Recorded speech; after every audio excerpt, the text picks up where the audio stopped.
little something like this. Football season coming soon, Gil.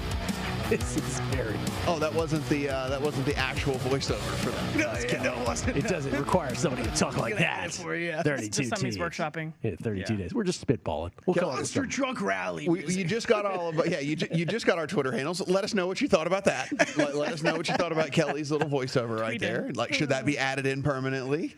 I told Rob showed me this at first. I said I need more Monster Truck Rally-ish. Oh, he gave it to you. He nailed it. Yes, he did. All right, we start with the Giants. Let's start with their 2020 season recap. I know we don't have to remind Giants fans of this, but they were 6-10. It was Joe Judge's first season. The only one win, I should say, rather, behind the division champion Washington football team. So Washington, remember, won the NFC East with the stellar 7-9 record.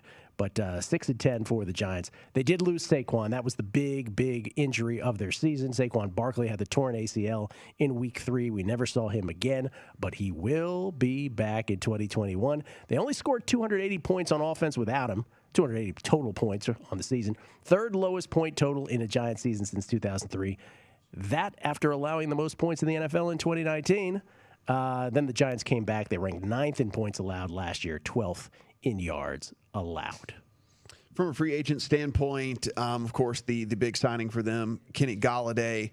Since entering the league, Galladay's caught 54% of contested targets, which is fourth best in the NFL. One of the best pointed catch guys there is in the NFL. They signed him to a deal. They re-signed Leonard Williams as well. They signed Adoree Jackson to play corner for them.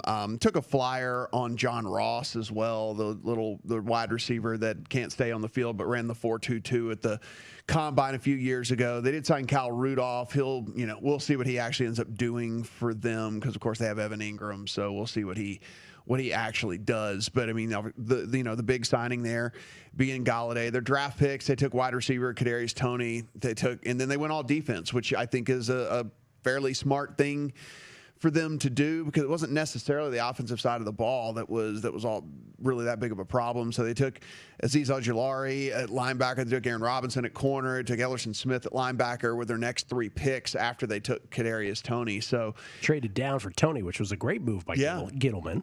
Yeah, I mean, everyone thought they were going wide receiver that was anyway. So you trade down, you get one of the guys that was probably still pretty high on your board as it was anyway. Pick up some extra draft capital with them. Listen, we say this all the time that it's not gospel, but we respect what the guys over at Pro Football Focus do. They spend more time doing football than most people do. It's the only thing they do on that site, by the way. So it's a 365-day-a-year job. Ergo the name. That's a good start. Kyle Schwarber at the plate, by the way, Matt. So if I start screaming in the middle of this, forgive me. Oh, he's up. Okay. Yeah. Yes. Go ahead. I'm sorry. Yeah. So they did their preseason power rankings, and they've got the Giants at 26th heading into 2021. Out of 32. Out of 32. That said, they do have them projected at 7.5 wins, and their win total at most books is sitting at 7. And they actually have them going over 7 wins in their projection system 61% of the time. And so, if you can find a 7 that's not juiced as bad as 140 or something like that, then that could be a good bet for you if you want to take the over 7.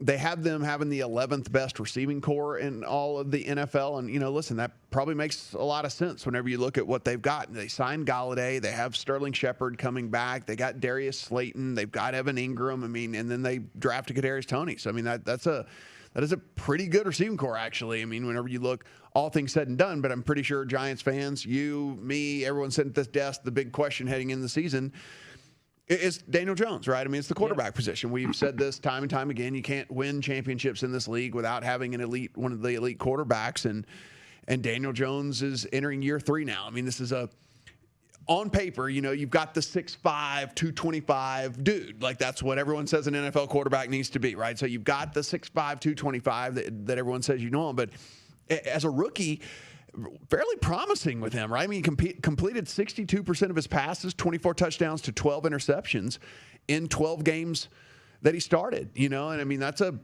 pretty good stat line as a rookie. But then he came in year 2 and regressed, where he started 14 games. He only upped his completion percentage by 0.5%, 62.5% completed of his passes, but threw 11 touchdowns to 10 picks in 14 games. The Giants were 31st in the league in scoring. So you had a guy that, we were like, okay, is he going to take that year 2 leap?